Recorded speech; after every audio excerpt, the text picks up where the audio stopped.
Et salut tout le monde, j'espère vraiment que vous allez bien, moi ça va nickel et on se retrouve pour une nouvelle vidéo. Et dans cette vidéo, on va parler de l'élevage des fourmis. A de suite. Je savais pas que ça existait encore, mais j'ai encore de temps en temps, ça devient rare. J'avoue, ça devient très rare. Mais il m'est arrivé une fois là, il n'y a pas si longtemps que ça, d'avoir encore un commentaire d'une personne qui a dit « Ça me saoule, ça va plus s'appeler Snake Reptile, ça va s'appeler Snake Fourmi bientôt ». Alors il faut savoir, parce que là 99,19% de ma communauté le savent déjà, mais sur le nombre de personnes, effectivement, il y a quand même 5-10 pèlerins qui n'ont toujours pas compris le fonctionnement. Alors, petit rappel, les vidéos fourmis, c'est le mercredi à 14 h. C'est juste le mercredi à 14 h. Il n'y en a pas le jeudi, le vendredi, le samedi, le dimanche, le lundi ou le mardi. C'est que le mercredi à 14 h. Donc si tu n'aimes pas les fourmis, tu vas voir ailleurs. Et je pense que tout le monde s'en portera que mieux parce que les commentaires comme ça, déjà, c'est très égoïste. Moi, je trouve personnellement, c'est même pas vis-à-vis de moi parce que moi, j'appelle ma chaîne YouTube déjà comme je veux. Et derrière ça, ben forcément, j'y mets ce que je veux. D'où le principe d'avoir sa propre chaîne YouTube. Toi, par contre, tu es juste un égoïste. On va t'appeler Francky. Francky l'égoïste. Tu t'appelles pas Franck et je m'en fous. Allez, écoute-moi, Francky. Franchement, je te comprends pas. En fait, tu penses qu'à ta gueule. Tu t'es pas dit, il y a quand même quelques milliers de personnes qui kiffent les fourmis sur cette chaîne YouTube. Mais non, toi, t'emmerdes tout le monde, tu veux des reptiles tous les jours de la semaine. Mais ce que tu comprends pas, c'est que je peux pas. Des reptiles tous les jours de la semaine. Déjà, j'ai inventé le nouveau concept de vidéo bonus qui parle que de reptiles, justement pour dire ma chaîne YouTube c'est principalement des reptiles, donc je mets en avant les reptiles et donc vous avez des vidéos le vendredi à 20 h sur l'élevage des reptiles comme tous les vendredis à 20 h, mais pour compenser vous avez minimum 2 autres vidéos en semaine sur les reptiles. Alors, il arrive un moment, moi je ne peux pas travailler toujours par rapport à YouTube pour la simple et bonne raison que je ne vis pas du tout de YouTube. Et encore heureux parce que vous me verrez en train de mendier de l'argent dans la rue là, avec le peu que je touche de YouTube Money.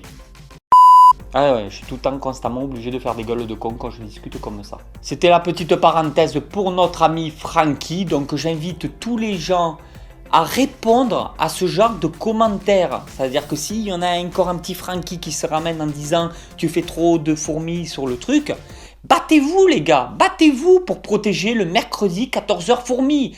Battez-vous pour les mercredis fourmis, battez-vous. C'est-à-dire que quand vous avez un petit message comme ça, répondez-lui gentiment, écoute Francky, le mercredi c'est fourmis. Et je pense que tout le monde s'en portera que mieux. Moi ça m'évite de répondre à ce genre de message parce que franchement, je préfère répondre à des personnes qui me donnent envie de répondre que répondre à des commentaires comme ça et perdre du temps où j'aurais pu répondre à d'autres personnes. Moi, je suis pas un youtubeur vachement connu, machin. Moi, je fais une chaîne YouTube où je partage une passion et avec des passionnés. Donc, si tu es passionné, tu restes. Si tu aimes bien voir ma sale gueule, tu restes. Mais si tu veux pas voir de serpents, ben, tu viens pas les jours où il y a des serpents. Et si tu veux pas voir de fourmis, tu viens pas les jours où il y a des fourmis. Pas plus compliqué que ça. Je viens de baver. Je fais un petit suivi. Camponotus fela. Parce que là, les mecs, ils en peuvent plus. Vous avez tous craqué votre slip. Les filles, encore, elles sont un peu plus raisonnables sur ma chaîne. Peut-être parce qu'il n'y a que 18% de filles sur ma chaîne YouTube. Mais en attendant, elles sont un peu plus raisonnables. Vous, par contre, vous voulez de la Camponotus fela. Vous voulez que je vous montre de la Camponotus fela. Ah oui, et pour titre d'indication, parce que ça aussi, je ne l'ai jamais précisé, je ne sais pas si c'est votre correcteur d'orthographe qui merde ou si c'est vous, mais c'est Camponotus fela. C'est pas Camponotus fellation. Donc tout ce qui est porno, hein. Bon, c'est vrai que je peux pas m'empêcher de liker ce genre de commentaires tellement ça me fait rire. Mais c'est des Camponotus fela. Alors voici les Camponotus fela. Regardez, elles ont vraiment l'habitude de mettre du couvain dans l'air de chasse. Alors maintenant, j'ai vraiment beaucoup de majors et des majors toujours plus énormes les uns que les autres. J'ai des énormes cocons de nouveaux majors. Explosion, vraiment c'est une espèce vraiment simple à maintenir et qui explose littéralement. Je suis très content de l'avoir. On va pousser Roger la plante, hop, pour avoir un peu plus de place. Il va vraiment falloir que je vous montre tout ça. Alors, je vais bientôt les mettre en building. Beaucoup me demandent pour les mettre dans le gros nid que j'ai. Alors oui, elles seront dans le gros nid. J'ai même trouvé le moyen normalement de chauffer le nid correctement, sans prendre le moindre risque. Parce que le problème, c'est que le nid ne rentrera pas dans la vitrine. Ce qui fait qu'elle ne sera pas chauffée par le chauffage que j'avais mis dans la vitrine du câble chauffant qui tournait un peu partout. Donc en fait, c'est une colonie qui va être supprimée de chaleur si je le mets dans le building maintenant. Mais je crois que j'ai trouvé un moyen de chauffer le building de façon raisonnable, contrôlée et surtout voilà, sans aucun risque, mais parce que le building sera sûrement dans un autre endroit de mon salon. C'est vraiment une espèce que j'ai envie de mettre en avant. Bon, après, elles ont vraiment encore beaucoup de place. Comme d'habitude, hein. Hop, le petit caméscope des familles et on va filmer ça.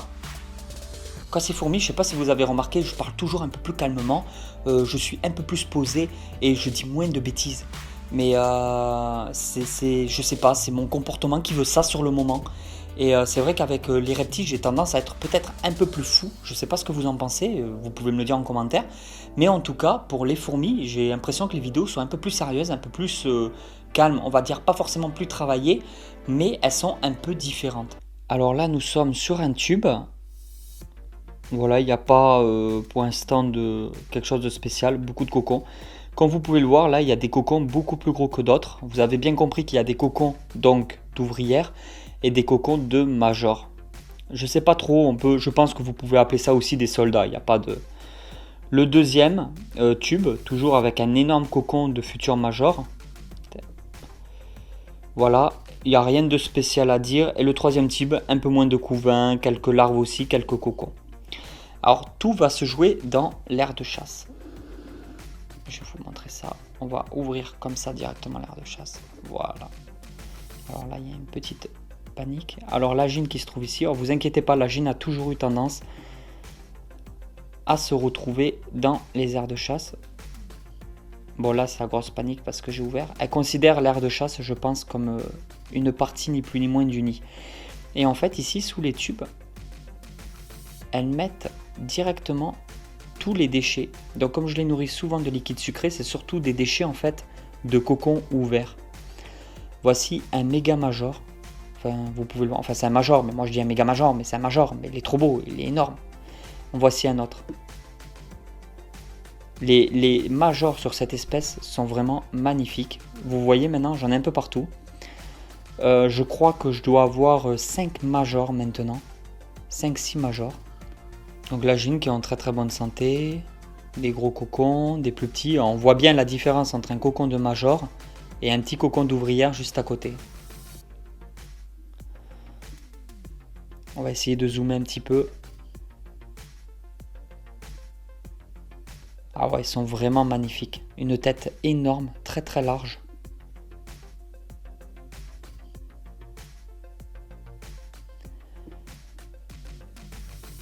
Bon, bien sûr, il y aura les vidéos que je les mettrai en building. Comptez la vidéo par rapport à pour septembre.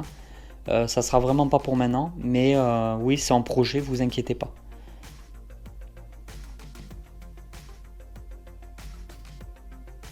Voilà un autre major.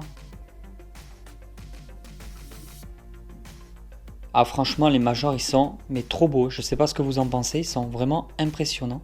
Et là, voilà, comme je vous l'ai dit, tous ces déchets là, c'est des restes d'insectes. Ça a commencé un petit peu à moisir apparemment. Et bon, la moisissure, les fourmis ne craignent vraiment rien avec la moisissure, vous inquiétez pas.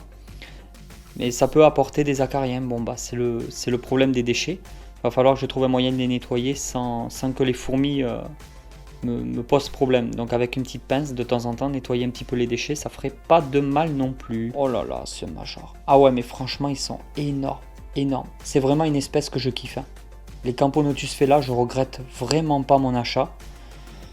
Bah écoute, leur petit prix quand même, elles sont à plus de 100 euros. Je sais plus combien exactement, peut-être 150, 170 euros, je sais plus. Mais je regrette pas, ça explose, tout va très bien. Après, j'ai rien à dire de spécial dessus, c'était vraiment pour vous montrer l'évolution. C'est déjà une espèce qui est très grande, qui est très prolifique. Normalement, en plus, c'est des colonies quand même très populeuses par rapport à beaucoup d'autres espèces de Camponotus qui sont beaucoup moins populeuses. Celle-ci peut arriver à 10 000 ouvrières à colonie mature. Une colonie, pour qu'elle soit mature, il faut quand même plusieurs années. Hein. Compter au moins 4 ans, 5 ans, voire bien plus, pour être sûr d'avoir une colonie mature qui produit des sexués et qui a un stade de développement vraiment impressionnant, quoi. Je profite de cette vidéo sur les Camponotus Fela pour faire un petit peu le point avec vous et vous montrer aussi ceux qui se retrouvent dans ce nid-là. C'est les Camponotus nicobarensis. Je voulais vraiment vous en parler. C'est vrai qu'on y prête un peu moins attention, elles sont un peu plus petites. Mais alors qu'est-ce qu'elles sont prolifiques elles aussi. C'est vraiment génial. Alors je vais essayer de vous montrer ça, malgré qu'il y a un petit peu de condensation sur le nid. Oh, normalement vous devriez bien y voir, je pense. Il y a un peu de larves un peu partout. J'adore la coloration de ces ouvrières-là. Voilà, il y a quelques majors un peu partout, comme vous pouvez le voir. Alors maintenant, quand vous voyez avec quoi j'ai démarré et que vous voyez maintenant, on voit bien. C'est ça qui est bien aussi sur la chaîne YouTube, c'est qu'on a vraiment un suivi. Au fur et à mesure du temps, on voit comment ça évolue.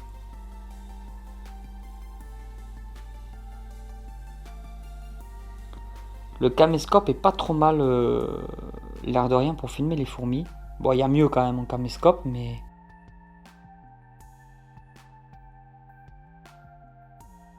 Je l'avais acheté d'occasion sur le Bon Coin, j'avais pas forcément les moyens de mettre le prix. Ah, les petits majors là, c'est vraiment sympa.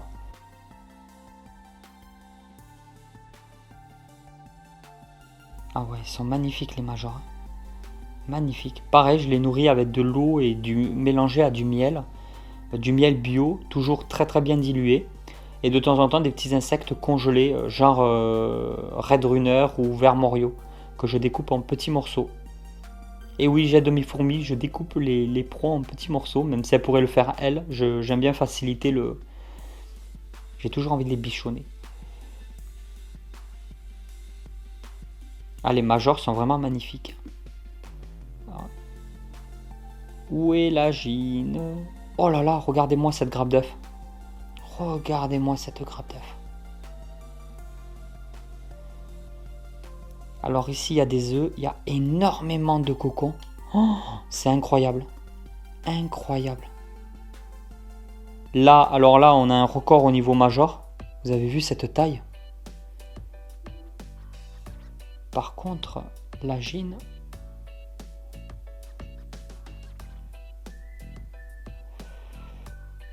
Après, elle n'est pas énorme, donc pour la trouver aussi...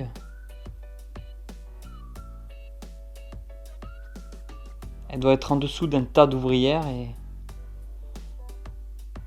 Ah bah elle est là. La voici.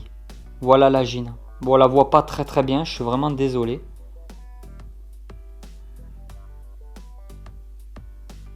Mais enfin, la voilà. Elle est aussi, elle est quand même beaucoup plus grosse que les ouvrières.